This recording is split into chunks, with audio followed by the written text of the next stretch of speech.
Good afternoon, everyone. I guess you can tell I must be a short timer because I can't even get the meeting started on time today. I can't herd the cats anymore. Welcome to the June 25th, 2014 PDC Board of Commissioners meeting. It is my last meeting on the commission, and it's been a wonderful 6 years, and we're going to talk about that at the end of the session. But because of the items on today's agenda and the time frame that we've got to get them done, we have changed our usual routine. There will be no executive director report or commissioner reports today. And so we will get going right into the meeting. Gina, please call the roll. Chair Andrews? Here. Commissioner Dixon? Here. Commissioner Kelly? Here. Commissioner Mollis? Here. Commissioner Wilhoit? Absent. Thank you, Gina. Next is the usual slot for public comment for items not on the agenda. I don't have anyone signed up. Make sure that there's no one here. Okay, we'll move on to the regular agenda then. This is an action item, Resolution 7059, authorizing the Executive Director to execute a purchase and sale agreement granting the Portland Development Commission the right to acquire a 7,762 square foot parcel located on the northeast corner of Northwest 4th Avenue and West Burnside in the River District Urban Renewal area in the amount of $1.2 million plus related option payments. And we have Lisa and Bruce with us today. Good afternoon, Chair Andrews and Commissioners. I'm Lisa Abuaf. I'm the Central City Manager with the Portland Development Commission, and I'm here today with Bruce Wood, our Real Estate Manager, to propose the acquisition of this property in the River District Urban Renewal area. I believe you'll also hear from community stakeholders who are here today who would like to provide testimony, including members of the Old Town Chinatown Community Association Board and the business community, and I think Gina actually has a letter of testimony that they've drafted for your review as well. So more specifically, the action before you today would authorize the Executive Director to execute a purchase and sale agreement to acquire a 7,762, not 60, 62 square foot parcel located on Northwest 4th Avenue in Burnside for $1.2 million plus related option payments totaling $300,000 over 30 months. Bruce will walk you through the more detailed terms of the proposed acquisition later in the presentation. Last fall, as many of you may recall, staff brought before you the Old Town Chinatown Action Plan, an effort that was coordinated by PDC at the request of the Mayor's Office. The action plan builds on past approaches and strategies for revitalization of the Old Town Chinatown area, but is distinct in looking at the neighborhood's opportunities and challenges in a more integrated manner across city bureaus and across community dynamics, from the built form to business development to safety to district marketing and branding. And these are the elements that you see represented and recommended in this slide. Over the past few months, we've worked with the community and other stakeholders to refine the action plan summaries, gather their input, make those refinements to our recommendation, and are preparing it to take it before council sometime later this summer. More particularly, the acquisition of the 4th and Burnside property for future redevelopment implements what you see here as Action 1.1, or the facilitation and rehabilitation of privately owned properties. So what does this site offer as an opportunity? With the market turn, we're seeing increased interest in Old Town Chinatown, from the rehabilitation of the Society Hotel to Airbnb selection to locate in the neighborhood. The site you're considering here today offers a unique redevelopment opportunity, both given its location along Burnside as well as immediately adjacent to the Chinatown Gate. Future redevelopment will not just activate the neighborhood, but offers the opportunity to enhance the gate as an entry and attractor to the community, something that we've heard a lot from the Community Association and their input, as well as improving connectivity across West Burnside and attracting the activity of downtown into Old Town Chinatown. So a little background in terms of what's there today. As most of you are familiar, the site is currently tenanted by the Right to Dream 2.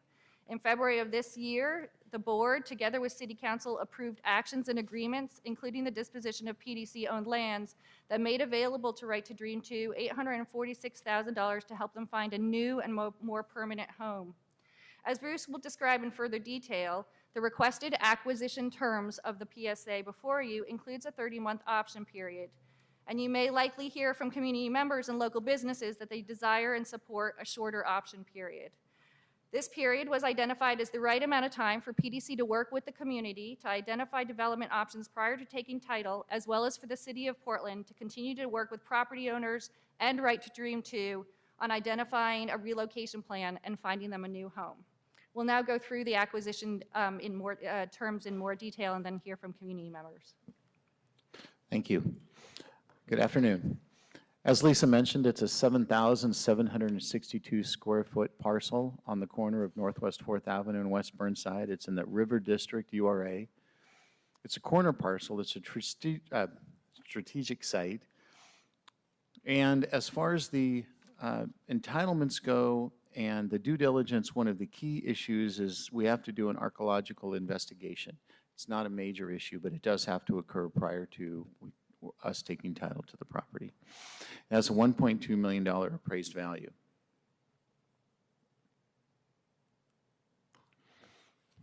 The key PSA terms include the purchase price and 30-month option period. This period, as Lisa mentioned, is structured to provide time for the Right to Dream 2 camp to be relocated, but it also gives us time to have a dialogue with the community to determine what really should happen to the site and to be ready to start as soon as the site is ready to go.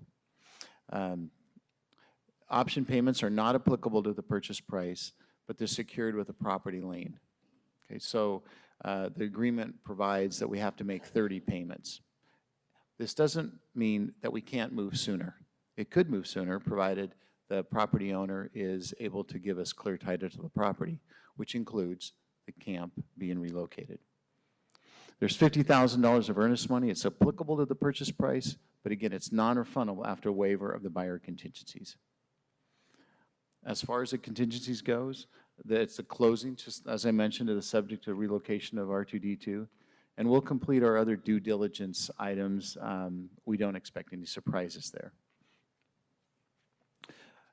And then finally, as far as the development, it's a 30-month period. It's to work with the stakeholders and to evaluate the other development options for that key corner. Any questions? You guys were very quick today. Other than the option period, it's a pretty straightforward purchase and sale agreement. As I think we should ask for testimony before we ask questions, as we normally do. I don't have anyone signed up. Do you have? I haven't seen a card, but with.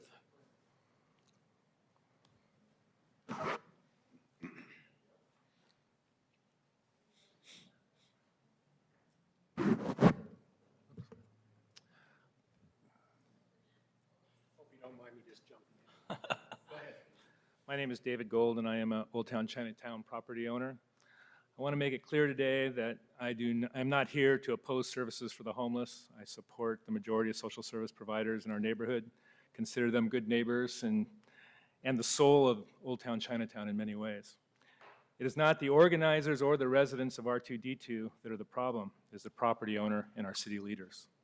It is disgraceful that the city has not adequately addressed this problem and that thousands of folks are forced to sleep outside every night.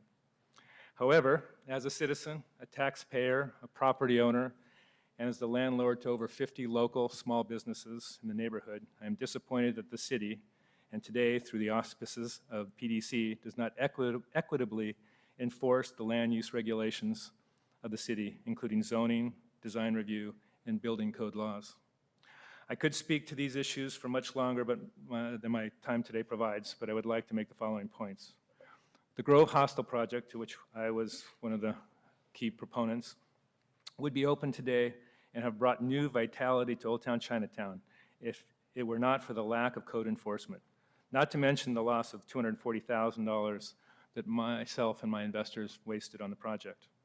The new Grove Hotel developers will face the same issues we faced. Tenants do not want to pay rent for space that looks out on a homeless camp.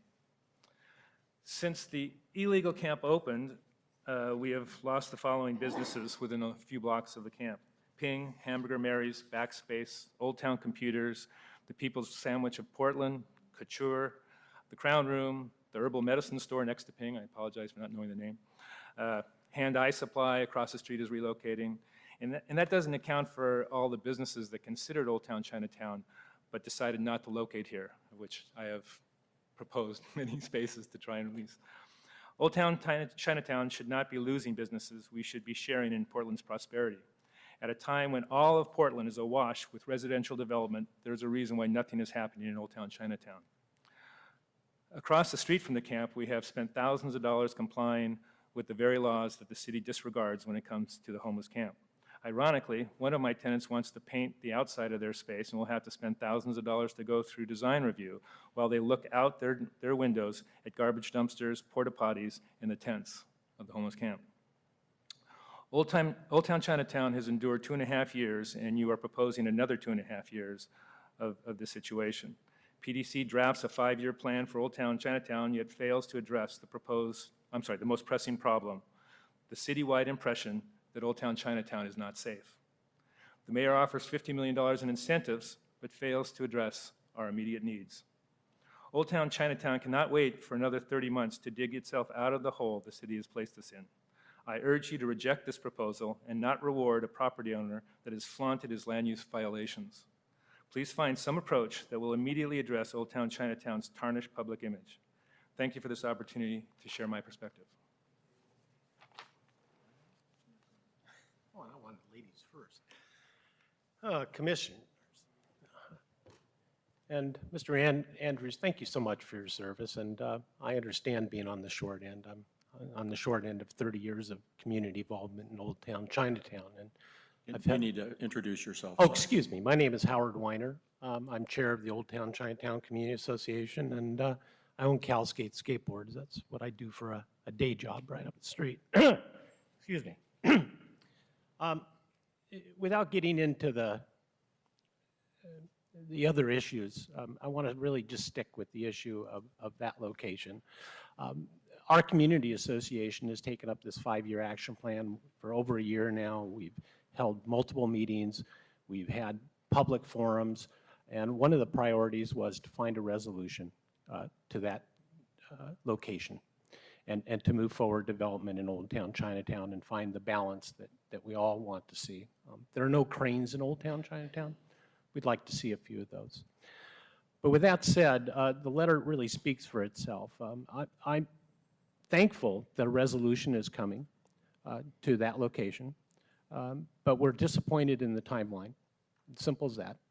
That this has been October of 2011 to date. The political situation has just festered and with no resolution, and really PDC is really the first attempt, I believe, to resolve this issue. And we just hope in your intelligent minds and looking after all of the citizens of Portland that we can move forward in a quicker fashion. And that's really the genesis. Thank you so much. Hi, my name is Jessie Burke. I'm with the Society Hotel Project on 3rd and Davis.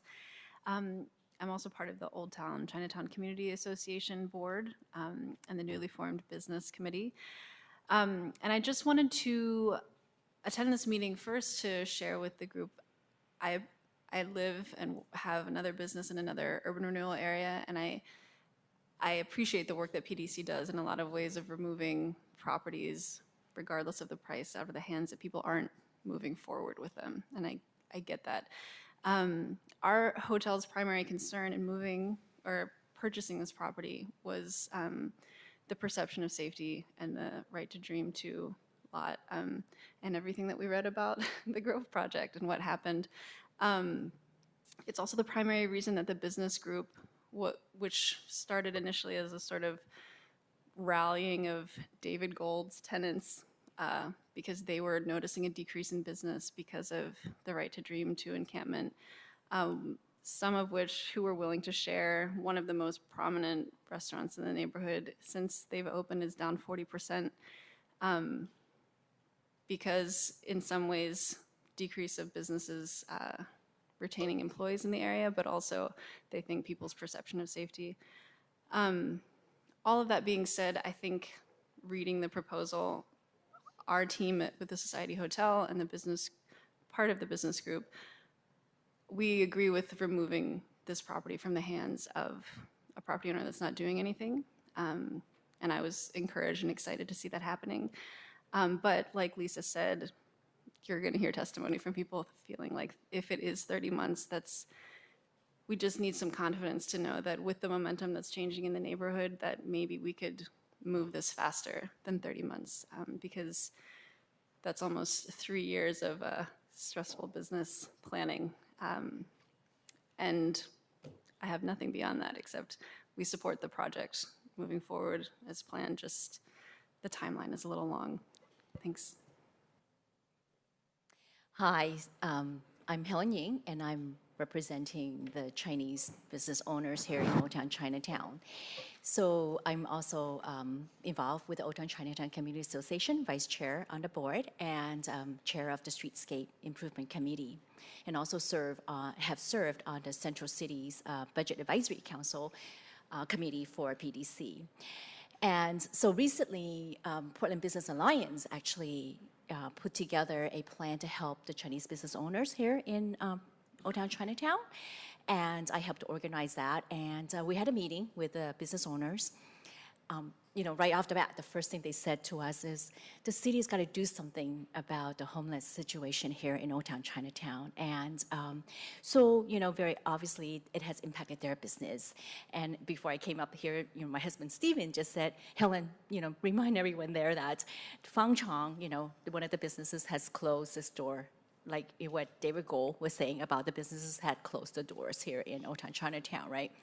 So all of us here are very concerned about the vitality here in Old Town Chinatown, and I think what PDC is doing with this project is great, because I think it will help, to revitalize Old Town Chinatown. And like everyone here at the table, we're concerned about the timeline of when this would take place. So we support it, and we wish, just right before I came, I met, one of the business owners says, we told, them about what you guys are doing. He's excited. He says, but 30 months, that's too long. So we support this and, hope that you guys would move forward with a faster timeline. Good afternoon. My name is Gloria Lee, and I am the executive director of an organization, nonprofit called The Giving Tree, located at 4th and Flanders in the Owen Jones building. I'm also here representing the Chinese Consolidated Benevolent Association, and as the former opening executive director for Lanzhou Chinese Garden, I've been involved in the issues of Old Town Chinatown and its prosperity development. It's my new words. For many years, since 2000. I currently serve as a volunteer on the Old Town Chinatown Community Association board and on several committees, from land use to streetscape to marketing. We have just finished a very exciting board retreat at the Old Town Chinatown Community Association that puts in place an action plan for the next 5 years. Again, I was very dismayed to see a 30-month process for due diligence and ask that it be shortened, because in that time, many things can happen. Most restaurants, 80% of the restaurants nationally go out of business within the first 3 years, for instance. And as I understand it, Good Taste, right next door to Right to Dream, their business is down 40%. Champion the homeless issues on the other side, because I do work in affordable housing. We provide resident services from the Giving Tree. Right to Dream has a great model. It's just located in the wrong location. I commend the work that they do. And then given the incentives that we have read about so far for Right to Dream, I am really failing to understand why the 30-month process and what can be done to speed that up, because in the past decade, we have pretty much lost the Chinese community in Chinatown, the Chinese businesses, and we are on the cusp of losing what remaining heritage Portland has of Chinese culture unless we can turn that neighborhood around. I personally, when I read this, it personally felt like a little bit of a slap in the face, because I am Chinese American, and I have watched as the Chinese community waits very patiently, very forgivingly, and very quietly for something to happen. So I really urge you to reconsider the 30-month period and shorten it. Thank you. My name is Louis Lee. I have an accounting practice in Chinatown. I happen to be a property owner in Chinatown too. As recent as this morning, I was trying to talk to a third. I happen to have a 6,500 square foot that has been vacated that I need to be listed. This morning I was on the phone, okay, with a realtor. That's a third one. We are trying to see if something can be struck out just for them to do business in here in Chinatown. So I look at this issue of 3rd and 4th Avenue, right? Very simply, it's a matter of respect to the Chinese community, other than the economic side of it. There's a Part A and Part B issue here, Part A being ownership change, Part B being duration. I'm sure there's a lot of discussion behind the scene when it gets to the details of the numbers. If there's a way to speed this up a little bit, my space could be leased out faster. So having said that, I want to appreciate all the people's hard work behind the scene. And with that said, I'm done. Well, thank all of you for coming up and for your passion. We'll call the staff up. Chair, just while we're doing that, can I just weigh in a little bit on this transaction? Just as everybody knows, I've been heavily involved in both was in the previous conversations with City Council around the sale of Lot 7, the original place we had proposed as a new home for the Right to Dream Camp, and of course on this one as well. And the transaction is structured in an odd way, and so I think what we're hearing is recognition of that. And we would not normally have tried to pursue purchasing this property. Under normal circumstances, our expectation would be that as the market picked up, it would be an attractive property and it would sell on its own. And you know, we don't intentionally put ourselves in the middle of transactions where we think the market can make something happen. Obviously, this is a very unique situation with unique ownership as well as the unique circumstances with the camp on it. And so we viewed that it was time for us to play a role.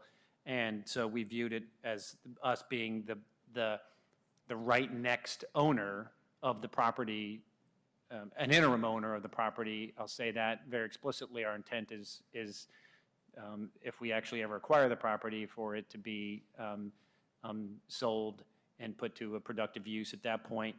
The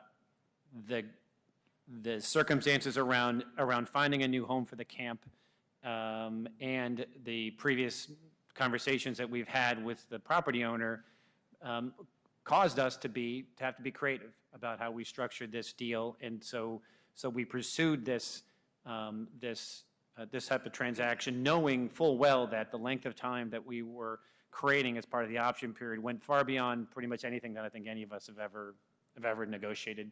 So we fully recognize that, but we, once again, were cognizant that one, we did not believe that the camp situation would be resolved within the next, say, 12 months. If people like the 12-month period, we were pretty confident that situation was not going to get resolved by then. And we were also well aware, because we've had in previous times negotiated with the property owners over potential purchase of the property and didn't proceed anywhere. So we had to have a creative structure for that purpose as well. So we end up with this. I think all of us, everybody involved in this, would love to see this transaction close much sooner than 30 months. And if we have a role in helping make that happen, we will do that. But we will not be an owner of the property with the camp on the property. So for us, that's the very clear line that we've drawn on this. And while there are folks who believe that the city could do more to resolve this situation, we believe that the addition of this option agreement now adds just a little bit more impetus to move toward a solution. People may disagree with whether that's enough, and we don't have all the powers of the city at our disposal. We're not the Bureau of Development Services. We're obviously on City Council. So these are the tools that we have to help push us along, but we recognize that this is a very unique structure. The other thing, Lisa mentioned it briefly, and I don't, want to get into defending stuff here and there, but I think our Old Town Chinatown Action Plan speaks for itself. Our level of intended investment in this neighborhood speaks for itself. So I think we feel very confident that we are taking immediate actions as well as long-term actions to help move development in this neighborhood forward. Thank you, Patrick. You summed up kind of what my comments were going to be before I got into the details, and that is, I think we all feel the frustration of the time that it's taken just to get to this point, and to think about it could take another 30 months is frustrating. But it's very unusual circumstances. First of all, our sale of the parking lot to provide the Right to Dream folks some resources to find another site shows you that we understand the importance of moving these people, but we only have the tools that we have. We're not the city. We can't enforce laws. We can't set zoning codes. We can only do what we can do within the confines of TIF resources for the most part, and what the PDC charter is. So we've been, frankly, in my mind, very creative in terms of crafting this agreement. Remember, the owner doesn't have to sell. So first of all, just coming to an agreement with him to be able to purchase this for a price that we can defend, that is a reasonable price for the public to pay for it, was no easy feat. And then also structuring the deal so that not only we have the time, there's no question that we could get through the due diligence quicker than this. We could do that within 12 months.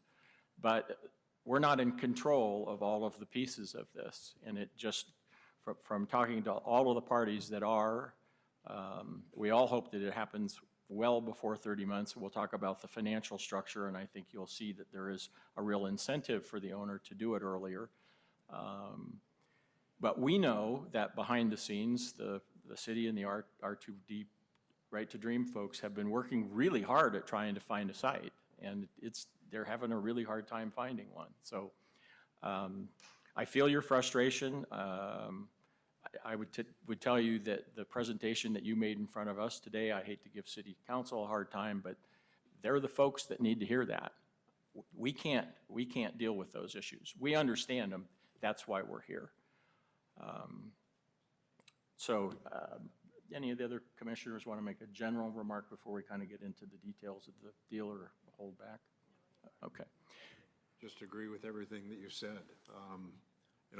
I hear your frustration. I wish we could do more. I think everybody would obviously like to see this move forward sooner rather than later, but we've got to start someplace, and this is the best place that we can start and get this going, hopefully to a successful conclusion. So the details of the agreement, as I understand it, are it's a $1.2 million purchase price, which is the current appraised value. And of course, the current appraisal doesn't take into effect the fact that the hotel next door is going to get renovated, that there's other development going on in the neighborhood, and everyone, including the existing owner, well recognizes that the value of the land is going to be more in the not too distant future. And so there's a structure of $10,000 a month payment for this option, and that is paid on a monthly basis until all of the contingencies are cleared. The contingencies include doing our archaeology study, the usual environmental sorts of effects, but also actually having Right to Dream off of the site. Now, my understanding is if all of that happens prior to the end of the 30-month period, let's say it happens at the 12th month, we'll have made $120,000 worth of payments, the owner will collect the other $180,000 as part of the transaction. So the owner's incented not only to get the property sold, but also to be able to get paid earlier. And then finally, I think to mitigate the risk from our standpoint, if at the end of the 30-month period of time, we have not cleared all of those contingencies, that we will be paid back our $300,000 and have a trust deed interest just to make sure that the public's covered. Yes. I read my documents. What do you say? Perfect. That is the agreement. I want to thank you guys, because I know this was hard work. I know this was really hard work. I know this was not, I mean, I buy and sell property. This wasn't an easy party to negotiate with. You know, I appreciate the concerns, but I would hate to see this thing fall apart at this point. I think we've got an opportunity to solve a huge problem here, so I support it. Commissioner Kelly? I don't have any comments or questions. Commissioner Mullis? Commissioner Dixon?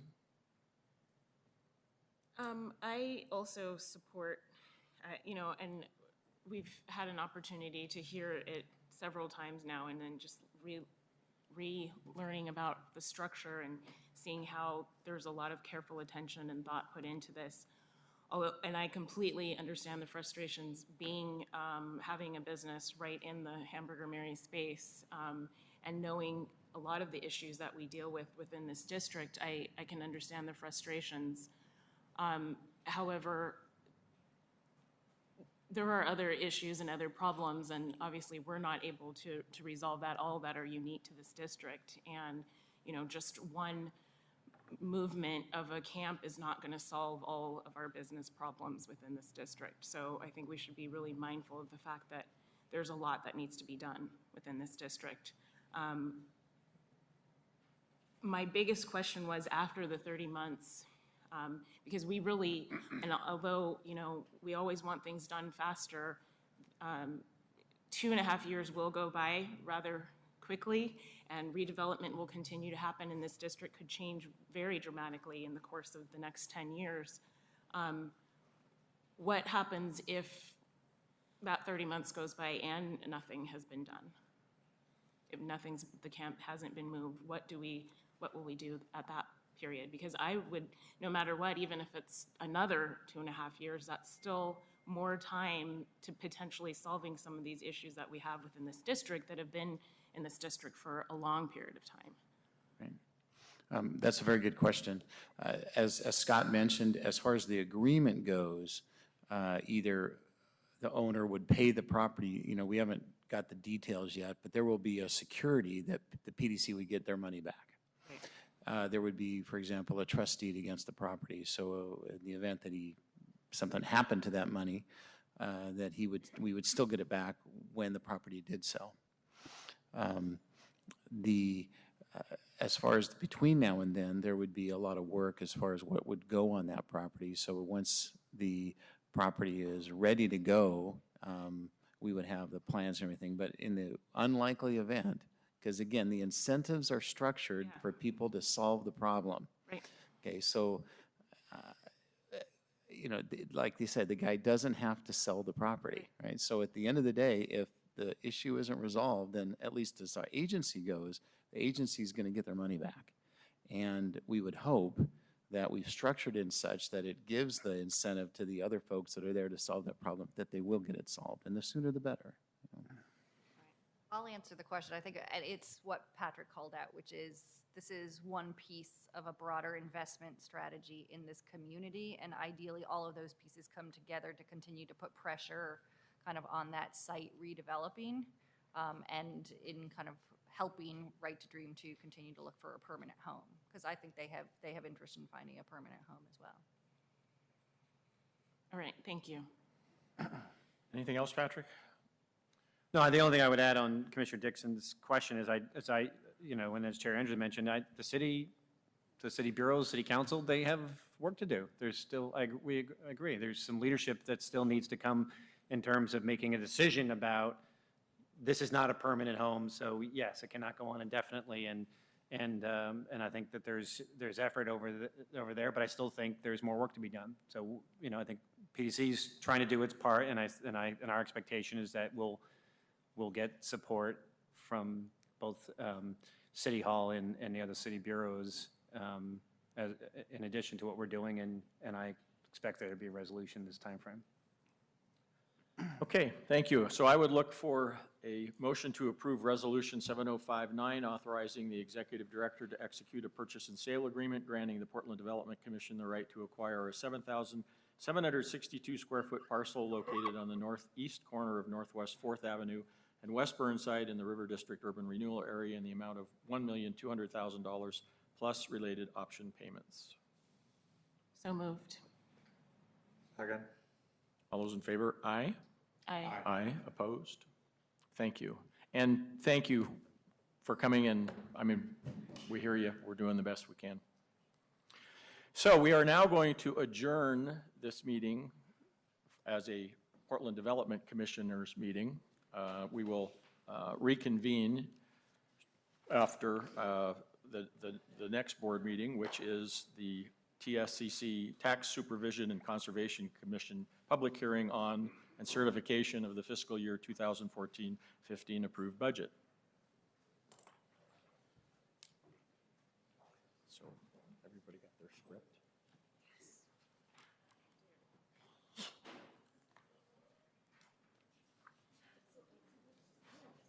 Huh? It's about the same in terms of questions. Can't figure out what I did with. Yeah, I don't know what I did with mine.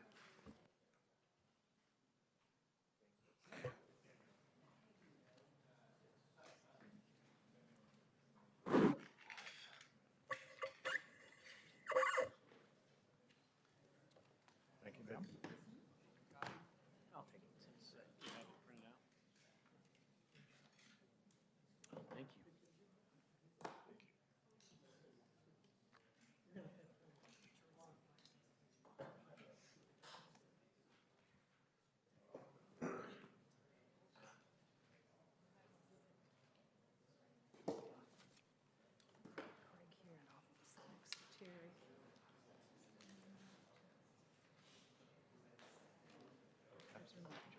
Okay. We'll have to thank Logan for not being here today. Yeah. Want to share? Here it is. Oh, there you go. See, I always. I'll put this out that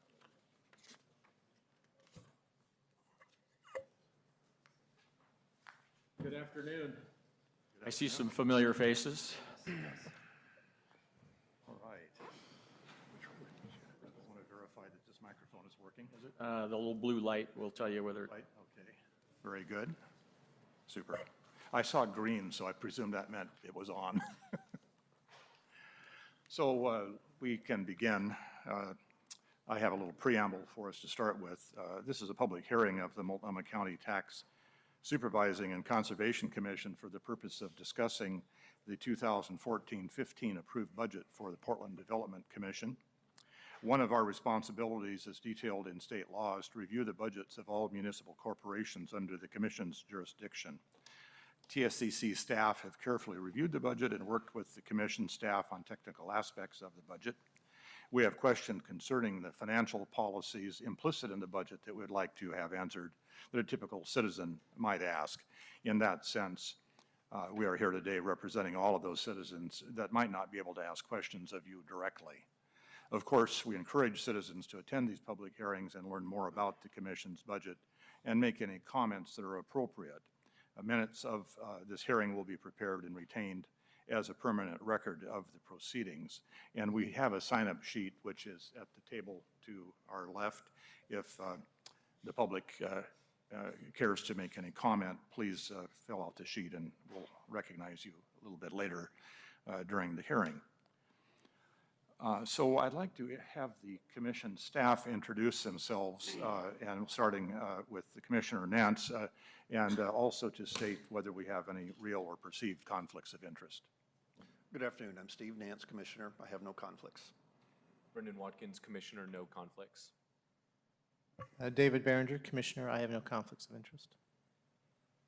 Craig Gibbons, I'm the Executive Director. Junie Betchart, staff. And Terry McCall, I'm the chair, and I have no conflicts of interest. So, Chair Andrews, I understand this is your last meeting.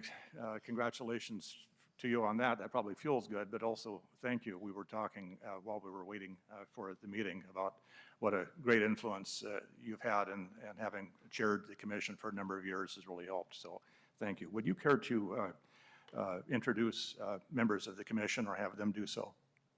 Sure. Why don't we introduce ourselves? Start with Patrick. I'm Patrick Quinton. I'm the Executive Director of the PDC. John Mullis, Board Member. Anushka Dixon. Scott Andrews, Chair. Tom Kelly, Commissioner.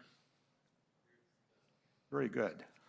And do you have any opening remarks you'd like to make before we begin with our questions? No, other than good to see you again, because it tells me that we're at the end of another budget process, which Commissioner Kelly, being a new commissioner, thinks is never ending, and he's absolutely right. Correct. So thank you for spending the time to review this and to get us over this hurdle today. I spent 12 years as a CFO for the city of Gresham, and Tom, you're right. The budget process never ends. We're either forming it or reacting to it or something. So, very good. Well, then we'll just go ahead and delve into the questions we have, and I believe I'm up first this time. Yes. So nothing's more telling about the commission's budget than the 50% reduction in staffing in the last 4 years. In 2014-15, the commission will have 95 full-time equivalent positions, if we understand it correctly. What positions are eliminated in the 2014-15 budget, and how is the loss of half of the workforce in 4 years reflected in the work of the commission? So I thought it was appropriate for me to answer that question, since I've been chair for the last 5 years and have had the unfortunate opportunity to see us go from 235 employees to 95. And that's not because I wanted to see the organization get smaller, but it was the reality of both losing the Housing Bureau to the combination, which I think was a good move, and also aligning the size of our staff to the TIF revenues. So PDC has reduced staff, reorganized, and transitioned incrementally over the last 4 years, starting with the creation of the new Housing Bureau, which initially transferred 36 staff of PDC to the new Bureau. Subsequent reductions were accomplished as PDC explored opportunities to streamline and focus activities around its mission, looking towards the decrease and eventual expiration of urban renewal tax areas and tax increment funding. In the last 3 reductions of force over a 4-year period, PDC eliminated 7 positions from its executive department, 13 from finance and business operations, including 6 from IT, and 11 from its urban development department, for a total of 31 positions. The new size and structure of PDC is well positioned to focus efforts based on ongoing implementation of the existing URA plans and the city's economic development strategy. This was accomplished in part by eliminating a layer of management and developing PDC's new department structure, which consists of an integrated real estate and lending team and a more cross-functional approach across the agency. Thank you. How will the proposed reconfiguration of the urban renewal districts impact your work plan? That's my opportunity to answer that question. Very good.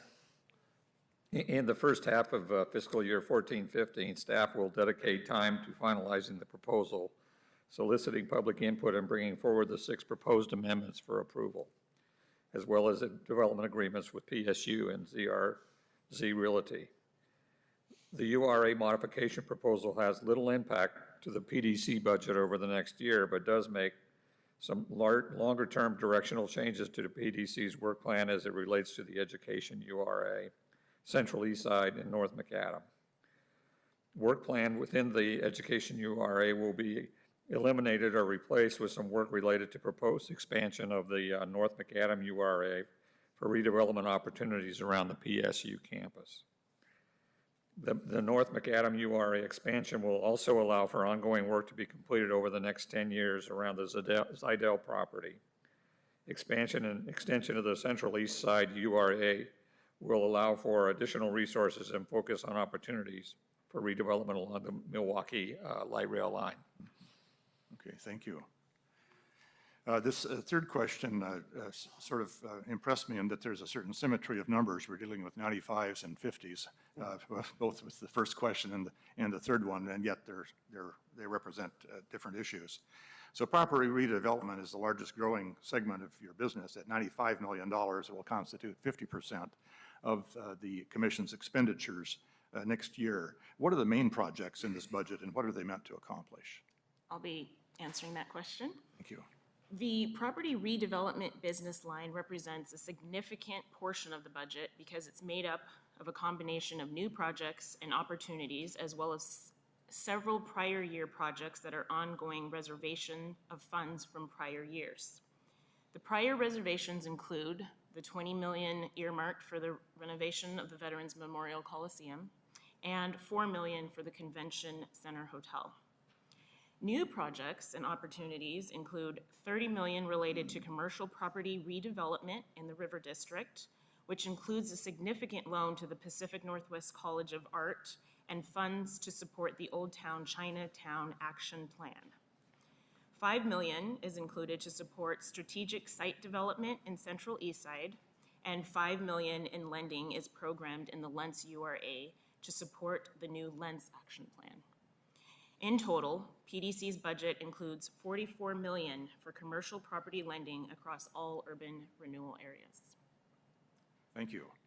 Commissioner Behringer. Okay. Hello. Housing issues are getting increased attention in the next year's budget for both the PDC and the City of Portland. PDC has budgeted $46 million for this function next year. How will this money be spent? I'm going to answer that as well.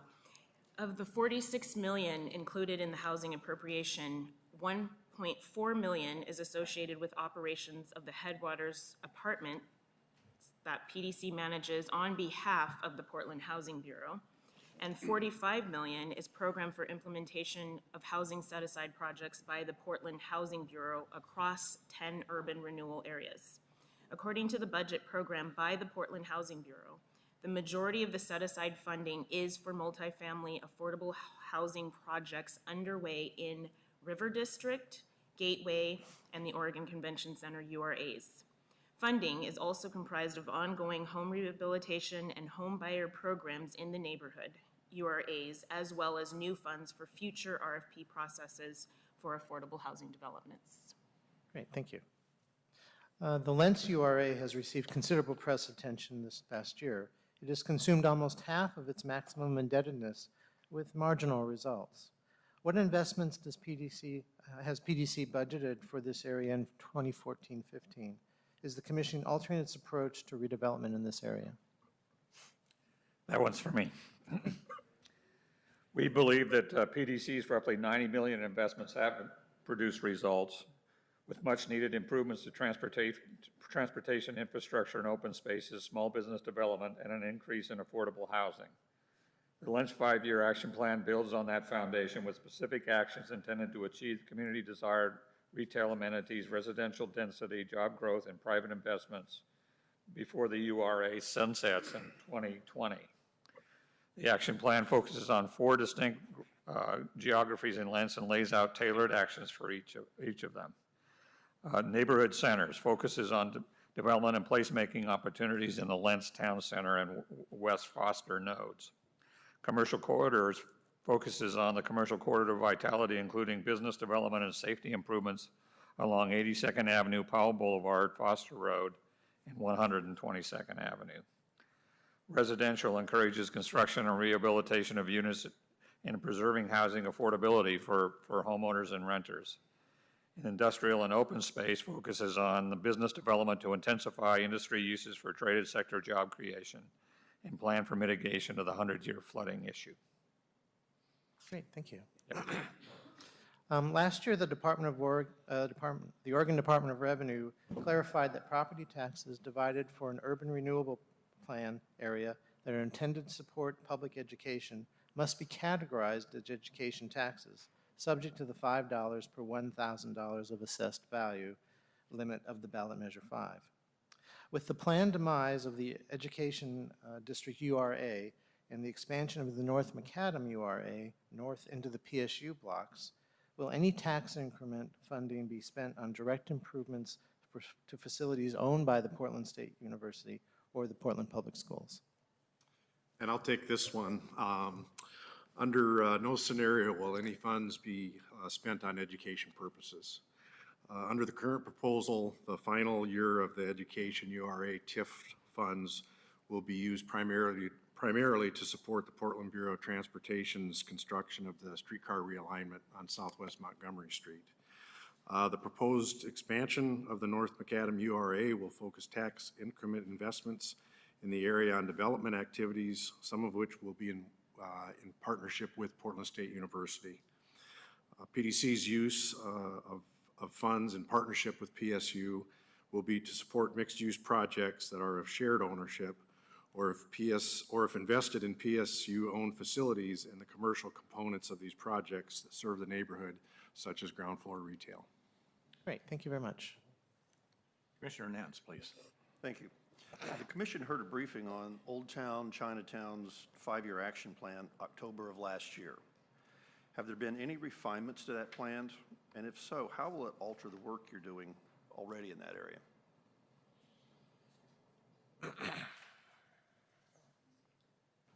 Okay, I guess that one's for me. Thank you, Tom. The Old Town Chinatown is Portland's oldest neighborhood and a neighborhood of continuous evolution. As compared to earlier planning and development strategies of this community, the Old Town Chinatown 5-year action plan outlines an integrated and comprehensive approach. The action plan includes recommended steps and resources to create a safe, vibrant, and economically healthy neighborhood. The Old Town Chinatown 5-year action plan has benefited from input provided by the Old Town Chinatown Community Association and other stakeholders. Most of the input to date has reinforced the comprehensive community development approach articulated in the plan and progress of the Grove Hotel, Block 8L, Society Hotel, PNCA, Western Burnside safety improvements, and the Portland Business Alliance's work with local retailers reflect the multiple public and private parties already delivering on the plan. Many of the changes requested by the community relate to activities or resources managed by other city bureaus and public bureaus, such as the public safety items, rehabilitation services, or augmented district attorney availability. PDC-related refinements included the introduction of PDC's Community Livability Grant in OTCT, greater specificity to PDC's work with the Bureau of Transportation to pursue district parking policy development and implementation, and specified funds for a seismic-related program assessment and implementation. We anticipate taking the final plan to City Council this summer. Thank you. How does the Milwaukee Light Rail project impact PDC's work in the Central East Side URA? And then how are the funds programmed in the upcoming budget to take advantage of the opportunities in this area? So that one's mine, and I think just in general, that project is going to create economic development and lots of jobs up and down the whole line. It's really exciting to see it taking shape. But our 2014-2015 budget includes $5 million for strategic site redevelopment that can be utilized to take advantage of opportunities within the current boundaries of the district, or if the boundaries are amended based on the proposed expansion. The budget also includes some funding for ongoing work to support the Central City 2035 Southeast Quadrant study that will introduce regulatory and zoning code changes to spur development in this area.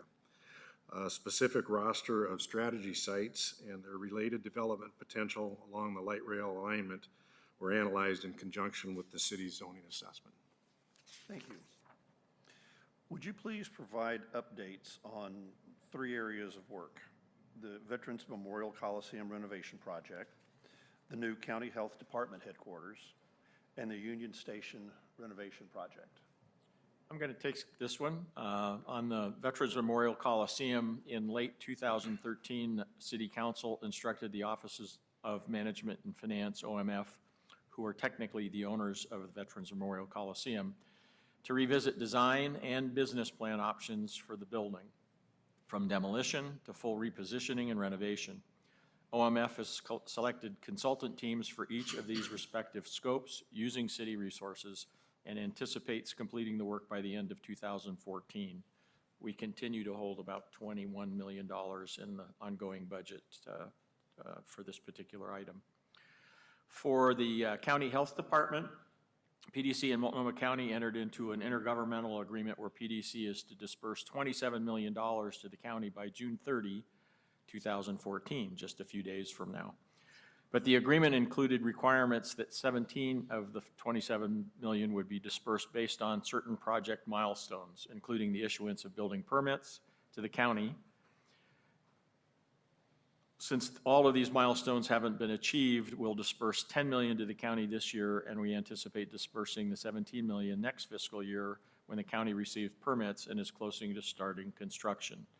I just checked up on this in the last few days, and they are currently expecting to start construction in April of 2014 and would anticipate being in the building in October of 2016. I'm sorry, April of 2015 is when they would start, yes.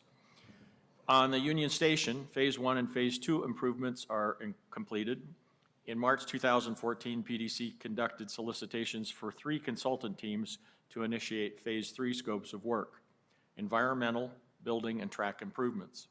2 of the 3 teams selected as a result of this bid process are currently under contract, with a third anticipated to be under contract in the next couple of weeks. The teams will initiate work in the next month, with their work scheduled to conclude in the summer of 2016.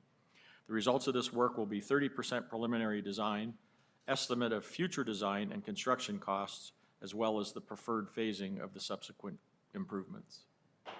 Great updates, thank you. Last year at this hearing, it was discussed that there are 3 possible dispositions of the PDC property at Southwest 3rd and Oak and associated liabilities. Has there been any progress this year on that property? And I'll take that one as well. The 3 possibilities that we talked about last year was, 1, the property is sold. PDC no longer holds fee title, in which case we'd pass the obligation on to the new owner. 2, that we reach settlement with the other party to the agreement to terminate the obligation. And 3, that we construct basement parking on the property that satisfies the requirements of the underlying agreement. Following up on these options over the last year, staff held discussions with the lessor to explore termination of the obligation, while also meeting with the adjacent property owners and other private developers to discuss redevelopment options. The redevelopment options discussed include possibly multifamily or student housing on the parcel. In the first half of next fiscal year, staff plans to explore the redevelopment option further, with a goal of an executed MOU in the second half of next fiscal year that would include construction of basement parking. Thank you. Commissioner Watkins? Yes. So moving on, what is the general outline, the disposition and development agreement for the Centennial Mills property, and when do you anticipate the agreement to be completed, and what role will PDC have in the redevelopment of the property? My last question to answer today. We continue to work with Harsh Investment on redeveloping the property. After a very long and thorough process of understanding the various challenges and development alternatives, PDC and Harsh have decided to move forward with negotiating a disposition and development agreement. The DDA will be finalized this summer. The plan for the site envisions the creation of significant public open space and the restoration of the iconic flour and seed mill structures. Existing and new buildings will combine office, retail, and multifamily use. No work was completed on the property this past year. PDC will take the lead in planning, permitting, and construction of the infrastructure elements, including selective demolition, core DSL work along the riverbank, and remediation of remaining hazardous materials. Okay, thank you. While the City of Portland struggles to establish funding for transportation projects, PDC has several streetscapes and corridor improvement projects in its plans. What specifically is planned for the Lombard, Killingsworth, 122nd, and Foster Road projects? In each of these projects, PDC has partnered closely with PBOT from design through construction. The Killingsworth Streetscape project will fund construction of safety and streetscape improvements from Commercial Street to Martin Luther King Jr. Boulevard. The 122nd project will fund construction of new sidewalk for safety improvements along 122nd from Ramona Street to Holgate Street, which is great. The Foster Streetscape project will fund a portion of construction, engineering, and construction for safety and streetscape improvements from 52nd Avenue to 89th Avenue. And the Lombard Street investment strategy is intended to identify key commercial and/or neighborhood nodes along the corridor from Chautauqua Street to Williams Avenue to implement infrastructure improvements and focused business development assistance that support business growth and commercial corridor vitality. We anticipate using identified fiscal year 2014-2015 budget and forecasted fiscal year 15-16 resources for implementation. Examples, the final design, construction, engineering, and construction of these projects. Excellent. Thank you. Are there any other projects the commission would like to talk about? I'll take that one. And as you've heard us throughout our discussion today, pursuing business redevelopment and development plans in Lentz Town Center, Central East Side, Old Town Chinatown, and the Zidell property in North Macadam are the focus of our URA work next year. We're also engaged in a strong, comprehensive approach to economic development that transcends our URA work using funds from a variety of sources, including an allocation from the City General Fund, grants from the Economic Development Administration, and our enterprise zone activities. This work includes ongoing traded sector cluster development, such as software, athletic and outdoor apparel, and advanced manufacturing, international business development, entrepreneurial development, and a neighborhood economic development focus that includes Main Street capacity building and workforce development. Excellent, thank you. I have one additional follow-up question. I've noticed that there's been a declining general fund balance over the last, I believe, 4 years, and it looks like you guys are forecasted to have another decline this year. Does PDC have a fund balance policy on its books? And if so, any sort of color on that would be nice. I'm sorry, you just want to make sure I'm understanding. The general fund, meaning our general fund, not the city. Yes, what we exactly. get from the city that we call general fund. Yeah, right? So it's, what you, and it's also, I believe, labeled as contingency in your budget in here. so once again, Tony and Faye, would one of you want to come up and answer that? But once again, we also use contingency in a different way as well. Yeah, so that's how I understand. So in our, our fund by fund, if you look at each of our funds, they, particularly the ones that are funded through tax increment financing, contingency is basically what we have, funds we have available that we don't have budgeted to spend, and that's how we balance that. We also have our own general fund, which is kind of our general purpose funds. Yes. And if you're asking about that? Yes, correct. The give you kind of a framework. The universe that I work in, the muni bond side. Yeah. It is. The general fund as a percent of general fund revenues is one of the key statistics that investors and rating agencies like to focus on, and a lot of institutions like to have a fund balance policy on the books. And noticing that there's been a decline, and on a percentage basis, it looks like it's dropped down to the single-digit percentage ratio. And most people's policies have a ratio around there that kicks in, saying, all right, this is our basement that we're comfortable with going through. That's Just okay. Wanted to see if there was a policy on the books. So to your left right now is our CFO, Faye Brown, so she's going to Hi. answer. So PDC is a little different in the sense that we don't issue full faith and credit bonds or voter-approved bonds. Yep. All of our bonds are tax increment financing bonds. And so the urban renewal area funds are the ones that generate the revenues that cover the bond, the debt service on the bonds that we issue. Our general fund is not used to support debt. in that sense. And so even though rating agencies typically would look at your general fund to see whether or not you have enough general fund revenues to cover your general fund back debt, we don't issue general fund back debt at PDC.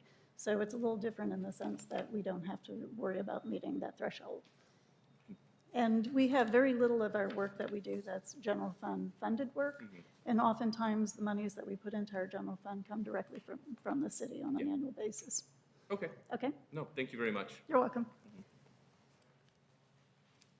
Thank you.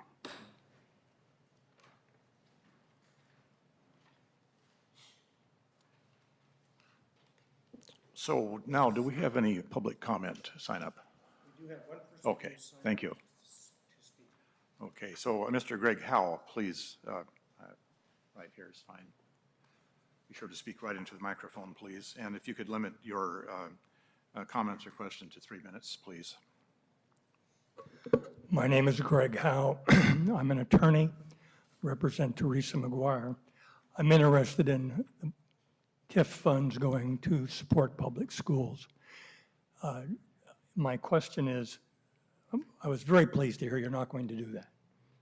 You made it crystal clear and there's no argument. Then you said, going to have mixed-use projects and have a partnership. Now my question is this. Does this mean you can build a building and then rent out the space to PDC, to Portland State for classrooms and administration? So I'm gonna take a first crack at it, but the way I view it is PSU would be building the building, and we would possibly help with funds for retail on the ground floor level to induce foot traffic in the neighborhood. But I'm going to let. That's exactly right. So that's not a way to, the structure we're proposing is not a way to get around that. It's actually a way to get projects built that might have different uses. The uses that we would fund would be commercial taxable uses, or the occupants could be, as an example, if we wanted to build incubator space or for startup businesses, the tenant could be the not-for-profit that runs the incubator, but it would not be for the university for their space. I'm very glad to hear that. Thank you. Thank you. Just so you know, there are examples of that. So the city, on PSU, what do they, at least they call the student activity center, actually has student activities, has a swimming pool. It's like where the students can go and work out. The city has below it has their archives. So the city of Portland has their archives in the basement and then something else. And so each of those parties contributed the funds to get that building built. And that's a way in kind of tougher economic times for projects to get built. We have different parties contributing for their own uses. So. Okay, thank you very much. Just before I close the hearing and open a regular meeting of the TSCC, which stick around for, please, be very brief. I'd like to certainly compliment and thank the Commission for the fine work and today's responses. I appreciate that. We also appreciate the fine work of the Finance and Budget staff in producing an excellent budget. So with that, the hearing is closed and we open a regular meeting of the TSCC. Commissioners, do you have any discussion on the budget that was the subject of the hearing that we just concluded? No, I don't. Hearing none, then I would ask staff, executive director, to review any staff recommendations, objections, or recommendations. Chair, we found no problems with the process or the production of the 14-15 budget. We did, however, in looking at the 2012-2013 audit report, found one expenditure in excess of legal limitation, and that was the administration program under the general fund. And that over expenditure was $30,895. This is not a regular reoccurring occurrence with this jurisdiction. Very good. Okay, thank you. We always need to point those out, and while technically they are issues in a very practical sense, they are not, and the Commission typically produces very fine, clean budgets, but it's certainly always our obligation to point out any recommendations or observations. So with that then, I would call for a vote in certifying whether the commission has any objection or recommendations to make with respect to the Portland Development Commission's 2014-15 budget.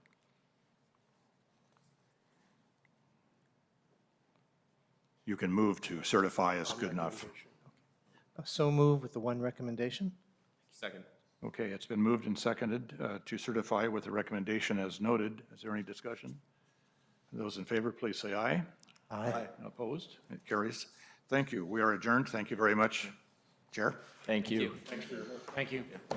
And actually, we are going to take about a 10-minute break. We'll take a break till 2:30, and then we'll reconvene the PDC commission meeting.